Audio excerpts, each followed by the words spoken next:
നമ്മുടെ ഓണം എക്സാം എങ്ങനെ ഉണ്ടായിരുന്നു എന്ന് ചോദിച്ചു കഴിഞ്ഞാൽ നമ്മുടെ പല മക്കൾക്കും പല ഒരു മിക്സഡ് റെസ്പോൺസ് ആയിരിക്കും അല്ലേ. കുറച്ച് ആൾക്കാർ പറയുന്നുണ്ടാകും അങ്ങനെ തട്ടിമുട്ടിയൊക്കെ പോയി, കുറച്ച് ആൾക്കാർ വളരെ ഈസി ആയി പോയിട്ടുണ്ടെന്ന് പറയുന്നുണ്ടാകും, കുറച്ച് ആൾക്കാരൊക്കെ പറയുന്നത് ഭയങ്കര ടഫായിരുന്നു എന്നുള്ള രീതിയിലാണ്. ഓക്കെ, അപ്പം അങ്ങനെ ടഫായത് എന്തുകൊണ്ട്, അല്ലെങ്കിൽ കുറച്ച് പേർക്ക് എന്തുകൊണ്ട് ഈസി ആയി എന്ന് ചോദിച്ചു കഴിഞ്ഞാൽ അതിന് സിമ്പിളായിട്ടുള്ളൊരു ആൻസറേ ഉള്ളൂ. അങ്ങനെ ഈസി ആയി എന്ന് പറഞ്ഞ മക്കളെല്ലാവരും തന്നെ അവർ ലാസ്റ്റ് മിനിറ്റിലേക്ക് പഠിച്ച ആൾക്കാരല്ല. അവർ സ്റ്റാർട്ടിങ് മുതൽ തന്നെ നല്ല രീതിയിൽ പ്രിപ്പയർ ചെയ്ത് ആൻഡ് അതിനനുസരിച്ച് ക്വസ്റ്റ്യൻസ് ഒക്കെ പ്രാക്ടീസ് ചെയ്ത് എക്സാംസ് ഒക്കെ അറ്റൻഡ് ചെയ്ത് ലാസ്റ്റ് മിനിറ്റിൽ യൂട്യൂബ് ക്ലാസ്സൊക്കെ കണ്ട് റിവൈസ് ചെയ്തിട്ടുള്ള മക്കളാണ്.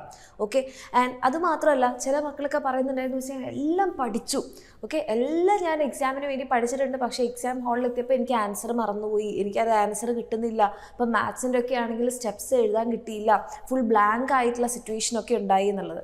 അപ്പം ഈ ഒരു ബ്ലാങ്ക് ആവുന്ന സിറ്റുവേഷൻ അല്ലെങ്കിൽ നമ്മൾ പഠിക്കുന്ന സമയത്ത് നമുക്ക് ഭയങ്കര തറോ ആയിരുന്നു എന്ന് തോന്നിയിട്ടുള്ള കാര്യങ്ങൾ പോലും നമുക്ക് എക്സാം ഹാളിൽ എഴുതാൻ പറ്റാത്തത് എന്തുകൊണ്ടാണെന്നുള്ളതിൻ്റെ കറക്റ്റ് ആൻസർ റിവിഷൻ ഇല്ലാത്തതും നമ്മൾ സ്റ്റാർട്ടിങ് മുതൽ പഠിക്കാത്തതുമാണ് അല്ലേ. അപ്പം ഇനി നമ്മുടെ എക്സാമൊക്കെ കഴിഞ്ഞു, ഇനിയിപ്പം റിവിഷൻ ഇല്ലായിരുന്നു, നിങ്ങൾ അത് പഠിച്ചില്ല ഇത് പഠിച്ചില്ല എന്ന് പറയുന്നതിലല്ല കാര്യമുള്ളത്. ഇപ്പം നമ്മുടെ ഓണം എക്സാം നോക്കുകയാണെങ്കിൽ ജസ്റ്റ് ഒരു 1/4 പോർഷനേ കഴിഞ്ഞിട്ടുള്ളൂ. ബാക്കി വരുന്ന 3/4 പോർഷനും എന്താണ് നിങ്ങളുടെ മുന്നിൽ കിടക്കുകയാണ് അല്ലേ. അപ്പം നിങ്ങൾക്ക് ഇപ്പോൾ ഈ ഒരു കുറച്ച് ചാപ്റ്റേഴ്സ് വെച്ചിട്ടുള്ള എക്സാം എഴുതിയപ്പോൾ തന്നെ നിങ്ങൾക്ക് മനസ്സിലായി നമ്മൾ സ്റ്റാർട്ടിങ് മുതൽ പഠിച്ചിട്ടില്ല എന്നാണെങ്കിൽ നമ്മൾ വിചാരിച്ചതുപോലെ ലാസ്റ്റ് മിനിറ്റിൽ പഠിച്ച് നല്ല രീതിയിൽ നമുക്ക് എഴുതാൻ പറ്റില്ല. കാരണം കൊറോണയുടെ ആ ഒരു സമയത്തായിരുന്നു പ്രീവിയസ് ഇയർ ക്വസ്റ്റ്യൻസ് അതേപോലെ റിപ്പീറ്റ് ചെയ്യുന്നൊരു കാര്യം ഉണ്ടായിരുന്നത്. പക്ഷേ റീസെൻറ്റ് ഇയേഴ്സിൽ അല്ലെങ്കിൽ കഴിഞ്ഞ വർഷം മുതലും ഈ വർഷത്തെ ഇപ്പം നിങ്ങളുടെ എക്സാം അടുപ്പിച്ച് കുറേ കാര്യങ്ങൾ നമ്മുടെ ഗവൺമെൻറ് പറയുണ്ടായി. മനസ്സിലാക്കി തന്നെ പഠിക്കണം, ബൈ ഹാർട്ട് ലേണിംഗ് പറ്റില്ല, ക്വസ്റ്റ്യൻ്റെ പാറ്റേൺ എന്ന് പറയുന്നത് കുറച്ചുകൂടി അനലൈസ് ചെയ്യുന്ന രീതിയിലൊക്കെ ആയിരിക്കും എന്നൊക്കെ പറഞ്ഞിട്ട് ആൻഡ് അത് നമുക്ക് നമ്മുടെ ക്വസ്റ്റ്യൻ പേപ്പറിൽ കാണാനുമുണ്ട്.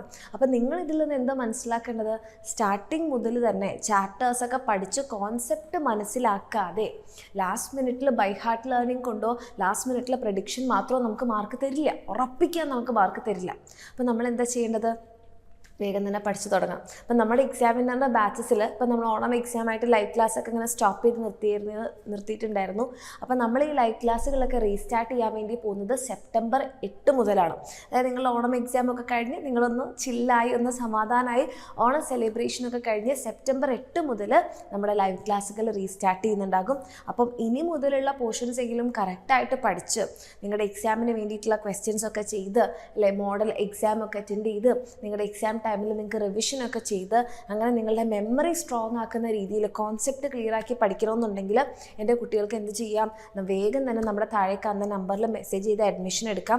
അത് ഓഗസ്റ്റ് 28 മുൻപാണെങ്കിൽ നിങ്ങൾക്ക് എന്തുണ്ടാകും, 5% നമ്മുടെ ഓണം ഓഫറും കിട്ടുന്നുണ്ടാകും. അപ്പോൾ ഈ രീതിയിൽ അഡ്മിഷൻ എടുത്തു കഴിഞ്ഞാൽ 2 കാര്യങ്ങളുണ്ട്. ഒന്ന് ഓണം ഓഫർ നിങ്ങൾക്ക് ഉണ്ടാകും, രണ്ടാമത്തേതായിട്ട് നിങ്ങൾക്ക് എന്ത് ചെയ്യാം, ഇതിന് ശേഷം നമ്മൾ റീസ്റ്റാർട്ട് ചെയ്യുന്ന ലൈവ് ക്ലാസ്സുകളൊന്നും മിസ് ചെയ്യില്ല. അതുമാത്രമല്ല ഓഗസ്റ്റ് 28 മുമ്പ് നിങ്ങൾ അഡ്മിഷൻ എടുക്കുകയാണെങ്കിൽ നിങ്ങൾക്ക് അവിടെ ഒരു ഓണം വെക്കേഷൻ ഒരു കുറച്ച് സമയമുണ്ട്. സെപ്റ്റംബർ 8 നമ്മൾ റീസ്റ്റാർട്ട് ചെയ്യുന്നത്. അപ്പോൾ അതിൻ്റെ ഉള്ളിൽ നിങ്ങൾ ഏതെങ്കിലും ചാപ്റ്റേഴ്സ് ഒന്നും പഠിച്ചിട്ടില്ലെങ്കിൽ അവിടെ ഓൾറെഡി റെക്കോർഡഡ് ക്ലാസ് ഇരിപ്പുണ്ട്, അല്ലെങ്കിൽ നോട്ട്സ് ഇരിപ്പുണ്ട്.